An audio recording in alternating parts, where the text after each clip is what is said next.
지금부터 344 속도로 5분간 연습문을 낭독하겠습니다. 준비. 앞서 말씀드린 1분 위 계층의 소득이 감소하게 된 이유입니다. 극심한 내수 불황 속에서 제일 어려운 계층이 벼랑 끝으로 몰렸습니다. 우리나라의 경제 불평등 정도는 이미 세계적으로 심각한 수준입니다. 상위 10%가 전체 소득 가운데 차지하는 비중이 50% 절반에 육박합니다. 통계상으로는 OECD 국가 가운데 미국에 이어 2등입니다. 과세에서 누락되는 고소득자들의 소득이 많은 실정을 감안하면 우리의 소득 불평등 정도가 미국보다도 더 심할지도 모릅니다.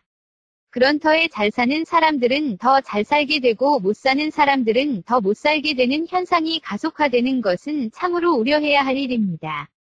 이런 흐름을 바로잡지 않으면 대다수 국민은 행복할 수 없습니다. 지속적인 성장도 어렵습니다. 통합된 사회로 갈 수도 없습니다. 민주주의도 실질이나 내용과는 거리가 먼 형식에 그치게 됩니다. 시민들이 투표에 참여하는 대의민주주의에 만족하지 못하고 거리로 나서게 되는 근본 이유가 바로 여기에 있다고 저는 생각합니다. 해법은 딱 하나입니다. 좋은 일자리를 늘리는 것입니다. 고용 없는 성장이 계속되는 것을 막아야 합니다. 성장의 결과 일자리가 생겨나는 것이 아니라 일자리를 늘려 성장을 이루는 경제 패러다임의 대전환이 필요합니다. 국민 여러분, 위원 여러분, 경제는 적절한 시기를 놓치지 말아야 합니다. 현재의 실업대란을 이대로 방치하면 국가재난 수준의 경제위기로 다가올 우려가 있습니다. 호미로 막을 일을 가래로 막아야 할지도 모릅니다. 거듭 말씀드리지만 문제의 중심에 일자리가 있습니다. 물론 단번에 해결하기는 어렵습니다. 그러나 지금 당장 할 수 있는 만큼은 해야 합니다.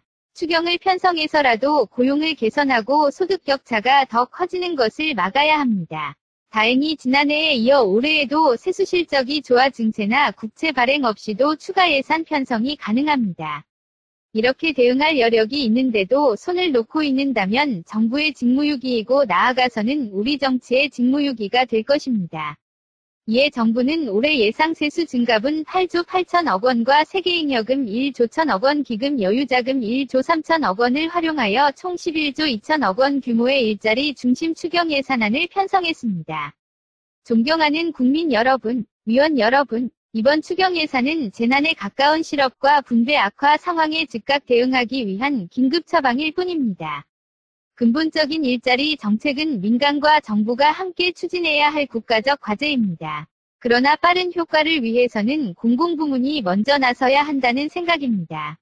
국민들에게 필요한 것은 작은 정부가 아니라 국민에게 필요한 일은 하는 정부입니다. 그것이 책임 있는 정부입니다. 일자리 대책 이번 하반기부터 바로 시작할 수 있도록 위원님들께서 협력해 주시기를 부탁드립니다. 우선 시급한 취약계층의 생활 안정에도 도움이 될 것이라고 판단합니다. 정부의 이러한 노력이 마중물이 되어 민간 부문의 일자리 창출 노력이 촉진되기를 특별히 기대하고 요청합니다. 존경하는 국민 여러분, 위원 여러분, 이제 추경 예산을 어디에 어떻게 쓰려고 하는지 보고드리겠습니다. 추경 목적에 맞게 일자리와 서민생활 안정에 집중하였습니다. 항구적이고 지속가능한 일자리 창출을 위해 대규모 속사업은 배제했습니다. 대신 육아휴직급여 국공립 어린이집 확대 등 지난 대선에서 각 당이 내놓은 공통공약을 최대한 반영했습니다. 추경 예산안의 구체적인 내용을 설명드리면 첫째, 우리의 미래인 청년들에게 최우선 순위를 두었습니다. 공공부문에서 일자리를 만들거나 취업과 창업을 돕는 예산입니다. 정부가 직접 고용하는 일자리는 두 가지를 고려했습니다. 안전, 복지, 교육 등 국민 모두를 위한 민생 서비스 향상에 기여하면서 동시에 충원이 꼭 필요했던 현장 중심의 인력으로 한정했습니다. 먼저 소방관입니다. 이 교대에서 3교대로 전환되었지만 그에 따른 인원 증원이 없었습니다. 법정 인원에 비해 턱없이 수가 부족해 소방차와 119 구조 차량이 탑승 인력조차 제대로 채우지 못하고 있습니다. 그로 인해 지난 태풍 때 구조대원이 부족해 대체 투입되었던 구급대원이 순직한 안타까운 일도 있었습니다. 다음은 복지공무원입니다. 올해 초 한 달 간격으로 3명의 복지공무원이 스스로 목숨을 끊은 일이 있을 정도로 살인적인 업무량과 감정노동에 시달리고 있습니다.